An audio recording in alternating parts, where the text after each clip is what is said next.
بيان إلى رأي العام العالمي باسم مجلس عوائل الشهداء في مقاطعتي عفرين والشهباء. في البداية ننحني إجلالا وإكراما لذكرى شهداء الحرية، خصوصا في ذكرى السادسة لشهداء ثورة حماية الكرامة في روجافا، وإلى أرواح كل الشهداء الذين استشهدوا خلال قصف للطائرات التركية بتاريخ 25/4/2017 على منطقة قراجوغ وغيرهم، والتي راح ضحيتها 18 من رفاقنا. وليعلم العالم أن كل هذا العداء هو نتيجة الانتصارات والمكتسبات التي شهدتها مناطق روجافا، وهي نتيجة انتصارات على القوى الظلامية المتمثلة بتنظيم داعش الإرهابية في منطقة الشرق الفراتي عامة، والتي كان نصرا للبشرية جمعاء حين حاولت تركيا من خلال شن تلك الهجمات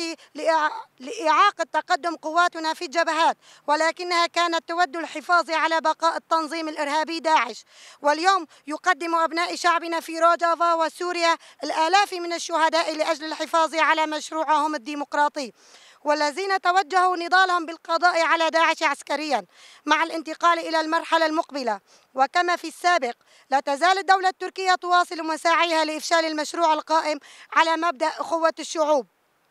الذي تتبناها شعوب المنطقة، لكننا نعاهد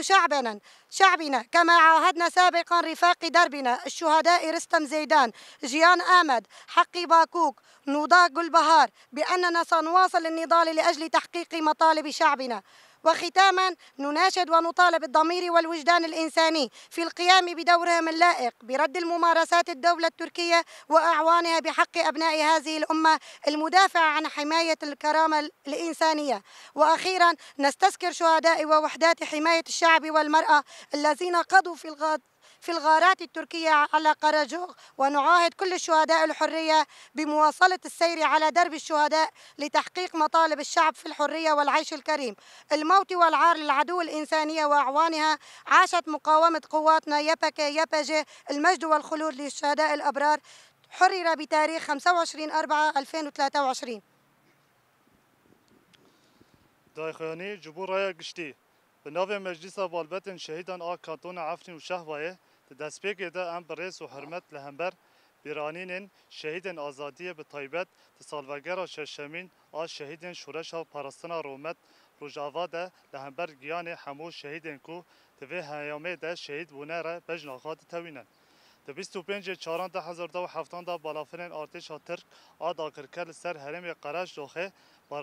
بمباران کرن و ده انجام ده 8 هوان ما شهید بون و بلا جهان بزانه به که اف حمود دجمناتی جه انجام سرکفتون و سرکفتین که حرم روجاواتی تنه و انجام سرکفتین لدیجی هزین تاریین که رخستان تروریست داعش نونرتیا وان ده کل حرم روشالات فراتی بگشتیه اف جی سرکفتن حمو مروفاهیه بو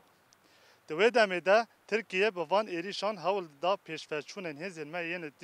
لعنی شر داعش آستنگ بکه جبر کو دخواست رزگاری رخستنا تروریست داعش بپارزده ایرو گل مل روجاوا و سوریه جبو پارستنا پروژه خوا یا دموکراتیک به هزاران شهیدان ده و تکوشین خوا به تونکرنا لشکری داعش به درباسپونا قوناخا پیش ده تاجیدار تر دولت ترک وک بره هولدان خواهین جبوتنا تکبرنا پروژه لسر اساس براتیا گلن حرم دمشینه بدومینه لیوکه کومه بر سوز دابور هوان خواهین لسر ریا شهید رستم زندان ام سوز دن گل خواه جهان آمد حقی باکوک نودا کلبهار جبو داخزین گل خواه پیک بینن ام تکوشین خواه بدومینه ده انجام نامه ده ام بانک داخواست دکن کو وجدان مروی رول خا یا گنجاف جبو پارا پیشی گرتن ال کریان دولت ترک آجان انوی یعنی دیجی گله وی گله کو پاراستن رومت مروی د پاریزه بلیزه د داوی د ام شهیدن یکینه پاراستن گل یا پجه ین کو د ایریشن دولت ترک ان لسر قراش جوخیده شهید بونه به بیرتینن و ام سوز دادن همو شهیدن آزادی کو ام سر ریا شهیدان بمشن شبو به دست خستن داخازن گل این آزادی و جیان برومت حیا داویه بمشن بمره دجمن مروی و که هفکارن وی بجی برخدانا هزن یپجه شهید نامرد بشی برخدانا قراجو بجی برخدانا قراجو